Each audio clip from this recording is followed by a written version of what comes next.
کیونکہ ابھی ایک ہماری اسمبلی کے اندر ایک منی بجٹ آیا ہے اور یہ جو منی بجٹ ہے اس سے ایک عوام کے اوپر ایک پورا ایک مزید اور مہنگائی کا بوجھ پڑنے لگا. تو میں اپنی قوم سے صرف، کیونکہ میں بڑی دیر سے آپ سے باتیں کرتا رہا ہوں، میں صرف آج اس لیے بات کر رہا ہوں کہ دیکھیں یہ جو ہو رہا ہے نا پاکستان سے، یہ ہونا ہی تھا. جب ہماری حکومت ہٹائی گئی تو میں تب سے کہہ رہا ہوں کہ ملک کے مسئلوں کا حل صرف ایک ہے، وہ الیکشنز کروائیں اور عوام کے مینڈیٹ سے ایک حکومت لے کے آئیں، جو حکومت پھر وہ فیصلے کرے ملک کے لیے جو مشکل فیصلے ہیں، لیکن کیونکہ عوام کے مینڈیٹ سے وہ حکومت آئی ہوگی وہ فیصلے کر سکے گی. اور میں تب سے کہہ رہا ہوں کہ الیکشن کے علاوہ پاکستان کے مسئلے مسائل کا کوئی حل نہیں. ہماری جب حکومت جو سازش ہوئی اور جب گرائی گئی تو میں نے یہ ایک چیز بار بار کہی کہ جو نئی حکومت آئے گی اس سے یہ ملک سنبھالا نہیں جائے گا.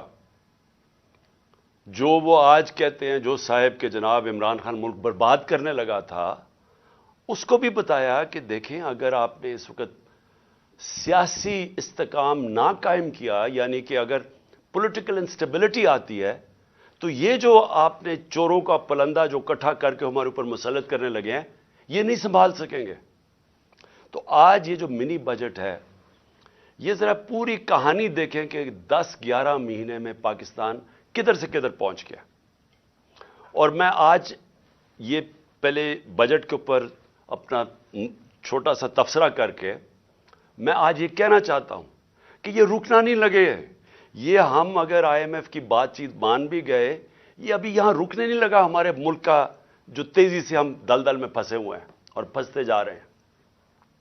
دیکھیں جب ان کی حکومت آئی تو سب سے پہلے دنیا پاکستان کو کیسے دیکھتی تھی. ہمارا جس کو کہتے ہیں ایک ڈیفالٹ رسک ریشو، کہ ایک ملک نے جو قرضے لیے ہوئے ہیں وہ کیا چانس ہے وہ قرضے کا ڈیفالٹ کرنے کا، وہ 5% تھا.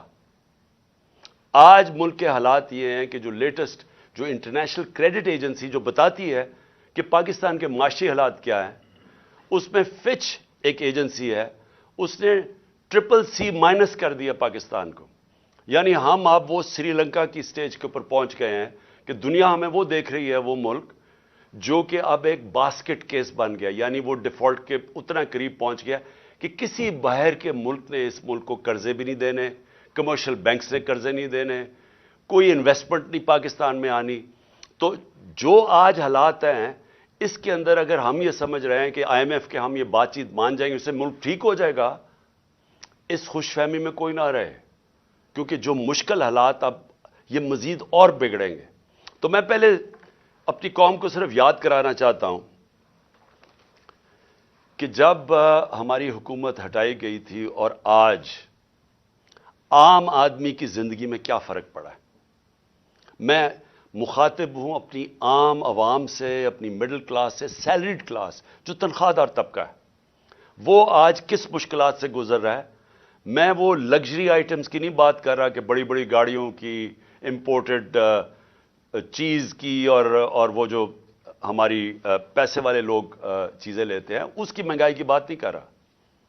میں بات کر رہا ہوں جو ساری جو خواتین آج میرا یہ سن رہی ہیں، جن کو اپنے کھانے پینے کی چیزیں جو ان کو چاہیے ہوتی ہے اپنی خاندان کو صحیح، بچوں کو صحیح کھانا کھلانے کے لیے، میں ان کی بات کر رہا ہوں کہ ان کے اوپر آج کیا گزر رہی ہے. ذرا یہ دیکھ لیں.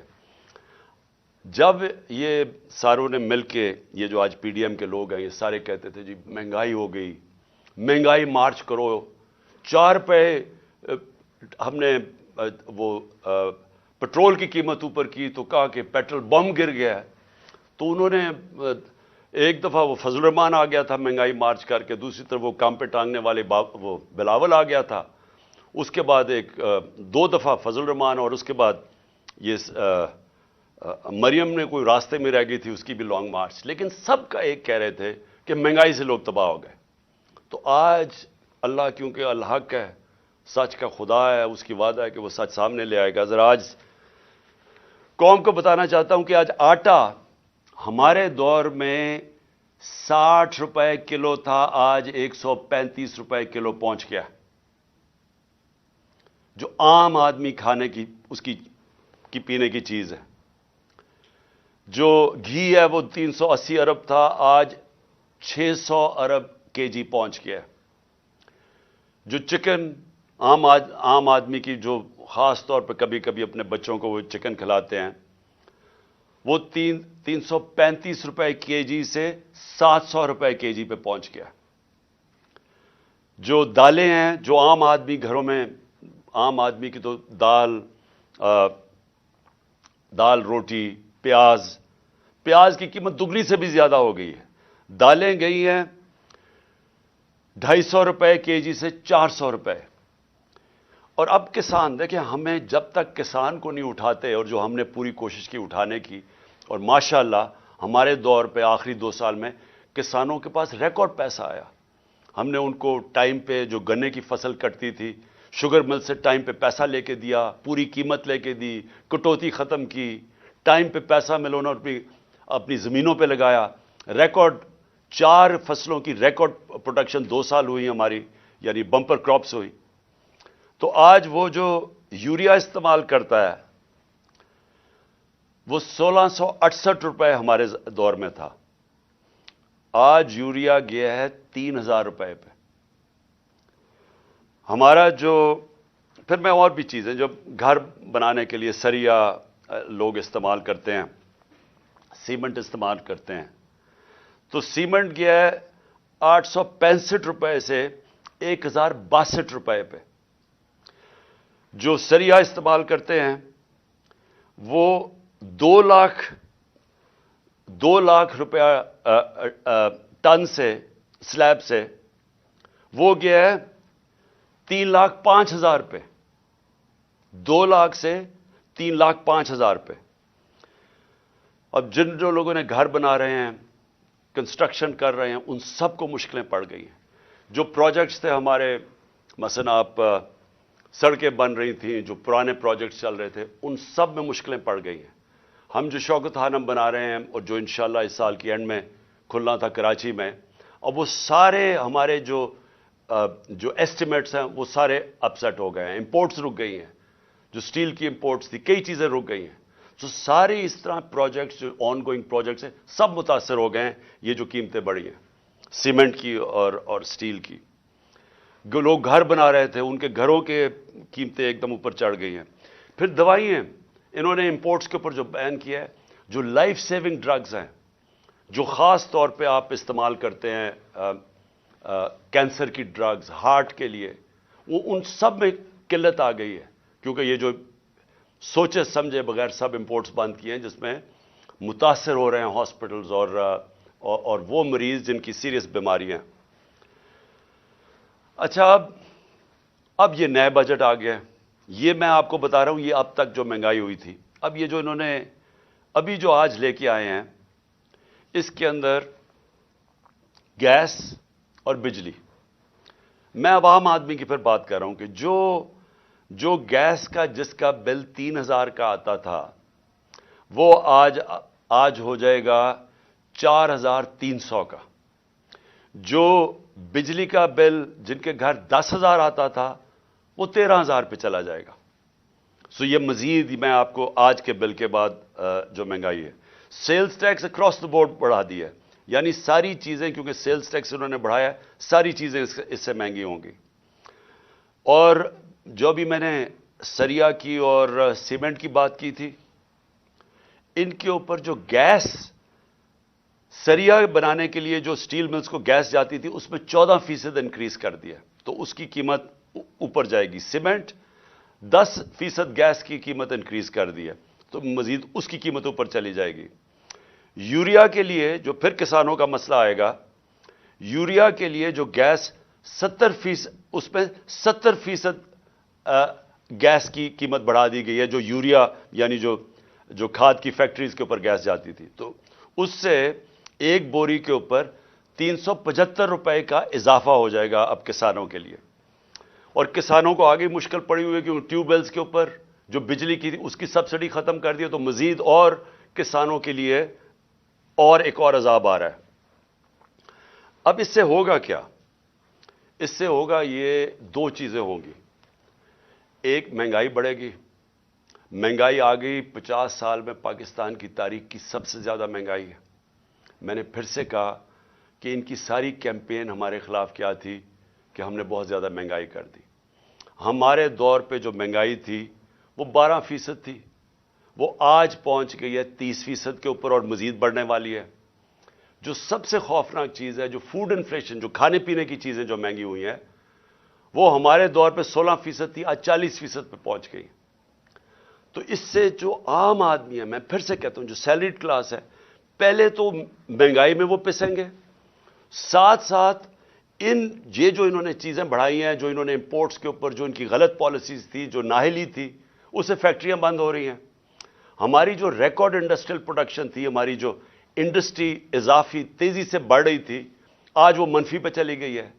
جو انڈسٹریز، جو ٹیکسٹائل انڈسٹری، آپ فیصل آباد جا کے دیکھیں، جدھر مزدور نہیں ملتا تھا، آج بے روزگاری شروع ہو گئی ہے. ایک طرف بے روزگاری، ایک طرف مہنگائی. انٹرسٹ ریٹ انہوں نے ریکارڈ اوپر کر دیے ہیں. اس کا مطلب کہ جو بھی آپ کوئی نیا کاروبار شروع کرے گا وہ 100 دفعہ سوچے گا، کیونکہ انٹرسٹ ریٹ اوپر چلے گئے، سود کی شرح اتنی اوپر چلی گئی ہے. تو ایک طرف مہنگائی، دوسری طرف بے روزگاری.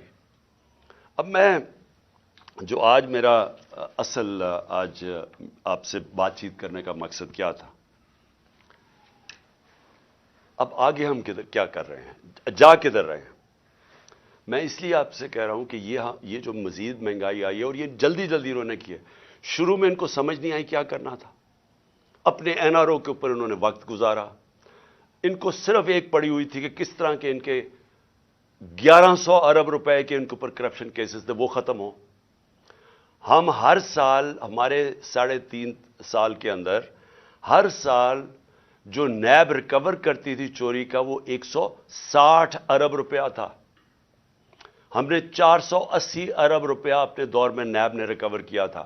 ہم نے نہیں کیسز بنائے تھے، یہ پرانے کیسز تھے، لیکن ہمارے دور میں نیب پیسے ریکور کر رہی تھی کیونکہ ہم کسی کو بچا نہیں رہے تھے.